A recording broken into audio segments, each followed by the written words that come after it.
Hi everybody, it's Russell with Ink and Paper Blog. Hope you're all doing well today. I just want to start this video by sending positive thoughts and big hugs and thoughts and feelings of unity to everyone in the UK right now. You guys have had, with Manchester and London, such an awful time lately, and I hope everyone is staying safe and able to deal with the situation in their own way, and just wanted to send everyone some positive thoughts, friends, viewers, anyone. Yeah, I don't know what to say, but I just want to say I hope everyone is doing well, and best wishes and hugs from California. So today's video is going to be the second half of my East Coast book haul, and it's actually quite a bit, so I'm going to try to go pretty fast, so I apologize if I go through them too fast. The first book I'm going to talk about is Nine Folds Make a Paper Swan by Ruth Gilligan. I actually heard about this on Mercedes at Mercy Musings channel, and I was in, and I should correct myself. So in my last video for the East Coast, I said that I went to Breadwinner Books in Guildford, and it's actually Breakwater Books. So I'm going to hold their little thing up here.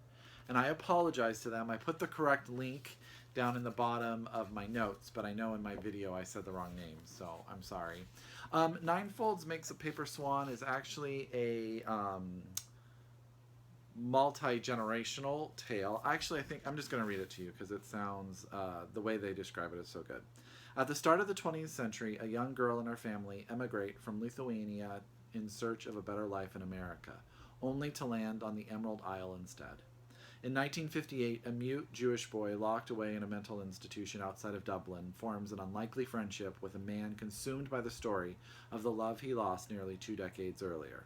And in present-day London, an Irish journalist is forced to confront her conflicting notions of identity and family when her Jewish boyfriend asks her to make a true leap of faith. These 3 arcs, which span generations and intertwine in revelatory ways, come together to tell the haunting story of Ireland's all but forgotten Jewish community. So one, I never read anything about the Jewish community in Ireland. Actually, I haven't read a ton about the Jewish community anywhere. I've read a number of books, but I think I could read more and learn more about their experience. So that's Nine Folds Makes a Paper Swan by Ruth Gilligan. Ruth Gilligan. So there you go. The next book I found, the next few books I found at the Book Barn, which I told you about, and I think it's in Nantucket, Connecticut, or something like that. I could never remember the name of the city. But the first one I picked up there that I'm going to talk to you about is The Breadwinner by Deborah Ellis. And this book is set in Afghanistan. And I'm just trying to really broaden my scope. And this is about a little girl who is about 11 years old, I think. Is she 11? Yeah, 11. And her father has a rug store, but he also reads letters and writes letters for people, and he's arrested. And what happens is she poses as a boy so she can go out into the workforce to support her family. It's a slim little book. This is the 15th anniversary edition. I had never heard of it. I thought it sounded like a good story, and in a part of the world I didn't know a whole lot about. So that's The Breadwinner by Deborah Ellis. I actually think the cover is adorable. So the next book probably needs very little introduction. That's Anything is Possible by Elizabeth Strout. Now, the great thing about this is an ARC I found at the Book Barn for $4, and was actually before it came out. So I was like super excited, and then it came out 2 days later, so it doesn't really matter. But I have read a lot of Elizabeth Strout. I've read Olive Kittredge, and I read My Name is Lucy Barton, which this is kind of the follow-up to. And just like Olive Kittredge, it is a collection of interconnected short stories that tell a tale. I think this one's set in the Midwest and kind of goes back to Lucy Barton's life. So I really enjoyed Lucy Barton. I didn't enjoy that one as much as I enjoyed Olive Kittredge, but I'm excited to get on with her story and see what happens next. So that's Elizabeth Strout's Anything is Possible. The next book I had never heard of ever, and I thought the cover looked kind of cool, and that's Anne After Many Days by Jowhor. And this book is set in Nigeria, and I have just been fascinated with books set in Nigeria from Chimamanda Ngozi Adichie, I'm totally blanking on her name right now, to Stay With Me, which, you know, is up for the Bailey shortlist. So this one says, during the rainy season in 1995 in Port Harcourt, Nigeria, 17-year-old Paul Utu leaves home to visit a friend, never to return. His disappearance shatters his once loving and orderly family. Aji, the youngest sibling, is burdened with the guilt of having seen Paul last. He and his parents search for answers in a country riven by police brutality, power shortage, and student protests. So I thought that sounded really good. There's a little bit more in the blurb, but I think it's about losing a family member and dealing with a search in a country that's probably not going to help you find your family members that much. And I think the cover is really cool. So that's And After Many Days by Jowhor So, and I had never heard of it, so I was excited to find it there for just $4. So that was cool. The next few books were all bought at Northshire at Booktopia, so or gotten in part of being in Booktopia. So the first one is Foreign Soil by Maxine Beneba Clarke. Now this is her collection of short stories, and I know Mercedes just read her. She just has a memoir come out. It's called The Hate Something, and I'm totally blanking on it. But I'll try to find Mercedes' review of it because her memoir sounds fantastic. But this is a collection of short stories around the globe. And I'm not going to say much about it, but I will say that Simon at Savage Reads said the first story, David, was so powerful that he was unable to read the next story immediately. So that made me pick it up. I think the cover is super fun. And I think she is Australian. And I think that is where most of these are set. So, yes, Melbourne, Australia. So, I'm super excited to get to this one too. Foreign Soil by Maxine Beneba Clarke. The next book I got at Booktopia, they do this kind of white elephant thing, this book exchange, where you bring a book and you unwrap it and you can steal, kind of like a standard white elephant. And I got this one, which is called Standard Deviation by Katherine Heiny. And Kingman from Random House brought this one. And this book, basically, from what I can tell, is about a marriage that is of two people who really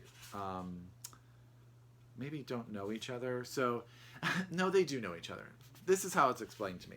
So there's a husband and wife, and the wife is one of those people, and we all know these people, that knows everybody in town, is connected with everybody, knows where to get everything.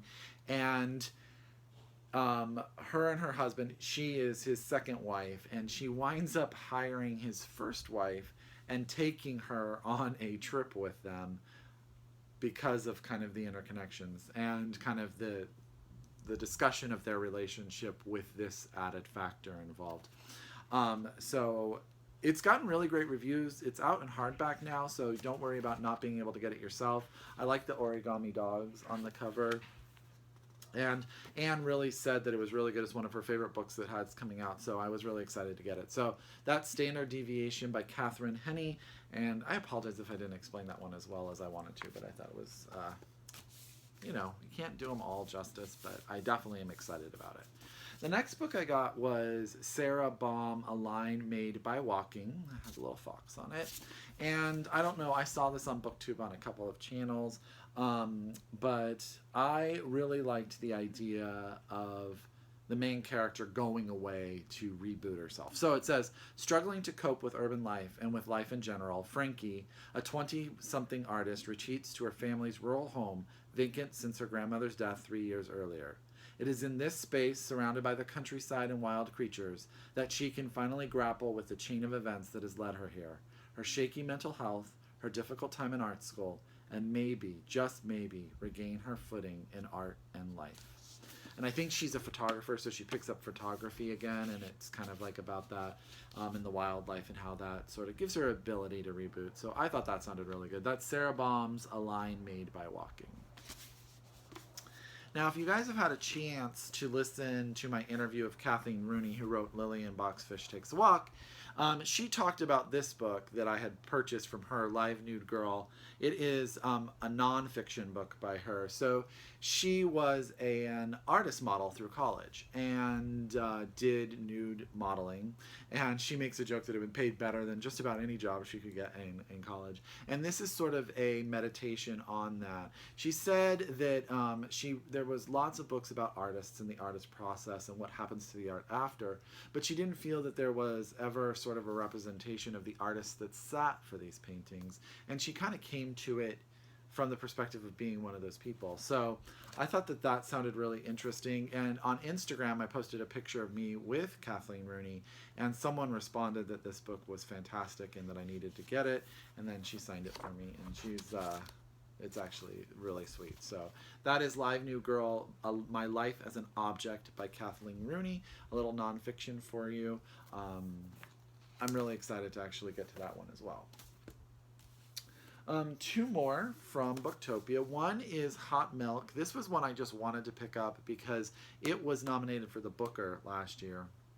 And I've been meaning to get it and meaning to get it. Oh, by Deborah Levy. I read Deborah Levy's last book, Swimming Home, which was also nominated and shortlisted for the Booker, and loved it. And so I was super excited to get to Hot Milk, which I really enjoyed. This one says that it's about Sophia, a young anthropologist, has been trying to solve the mystery of her mother's unexplained illness for years. She is frustrated with Rose and her constant complaints, but utterly relieved to be called to abandon her own disappointing fledgling adult life. She and her mother travel to the searing, arid coast of Spain to see a famous consultant, their very last chance, in the hope that he might cure Rose's unpredictable limb paralysis. But Dr. Gomez has strange methods that seem to have little to do with physical medicine, and as the treatments progress, Rose's illness becomes increasingly baffling. The bond between mother and daughter is pushed to the breaking point, and Sophia sees distraction becoming entangled in a seductive, mercurial game. Deborah Levy, that sounds so good.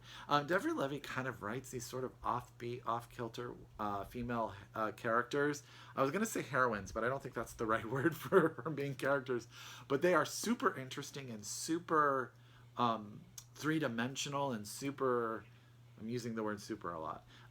But I always really enjoy them, and I think about them a lot after I'm done. So if you haven't read Swimming Home, it's out in paperback. It is really, really good.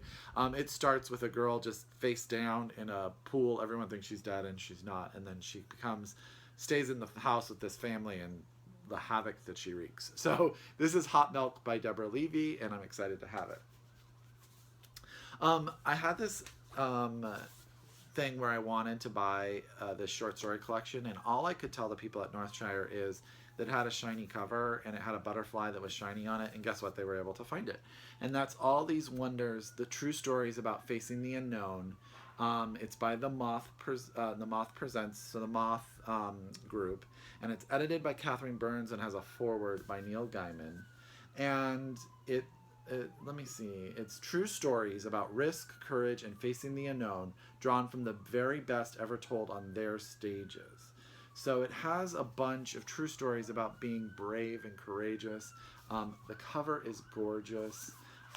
It just sounded like something different, something that I had never really thought about, and I thought it would be interesting. So that is All These Wonders, The Moth Presents, edited by Catherine Burns.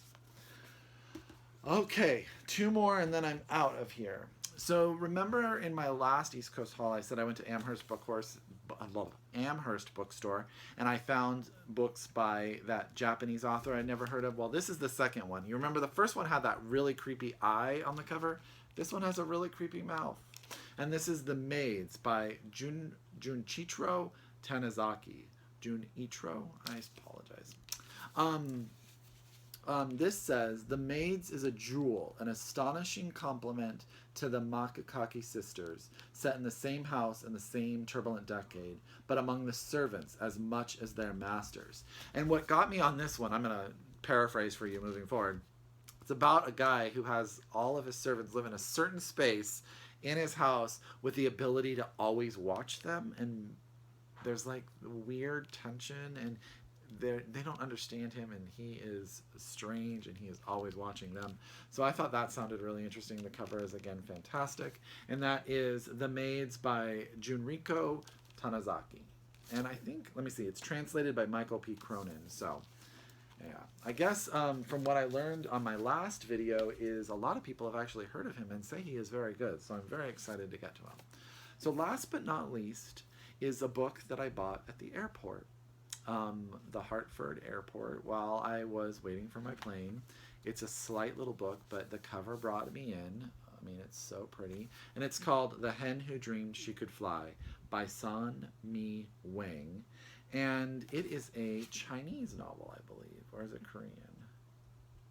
Can't remember. This is the story of a hen named Sprout, no longer content to lay eggs on command, only to have them carried off to market. She glimpses her future every morning. Hi, sorry everybody, a little break. My mom called me back. Today is her birthday, so she called at the little tail end of my video there, and so it interrupted. So I apologize, but I had to say happy birthday to my mom, right? She was out eating and drinking and having a great time. So the last book that I got at the airport I was telling you about is The Hen Who Dreamed She Could Fly by Hwang. And this is the story, as I had said, I don't know how much got cut off when the phone rang, but it's the story of a hen who lays eggs and wants to be free and cultivates an escape plan to get out into the free part of the world that she sees through the door. So it's kind of an allegory about if you're stuck in your life and you're not happy, do something about it. Go out, fly, be a hen outside. So I really like that idea. I thought the cover was really cute, and I think it's a fast read and will be enjoyable. So that is The Hen Who Dreamed She Could Fly by Hwang. And I don't know who the translator it is. It's translated from the Chinese by Chi Young Kim. So that is my book haul. Thank you guys so much for watching. Again, I want to send positive thoughts to everyone around the world. We need each other more than ever, and to accept each other and learn from each other. And we need books and stories of diversity and inclusion more than ever. So I thank you guys all for watching. If you've read any of these books, please comment below. If you're new to my channel, welcome. Thank you so much. If you're back, thank you so much for watching and subscribing. I really do appreciate it. I love talking to you guys a couple times a week. It's really a thrill for me. Let me know what you think below, and we'll talk soon. Okay? Bye.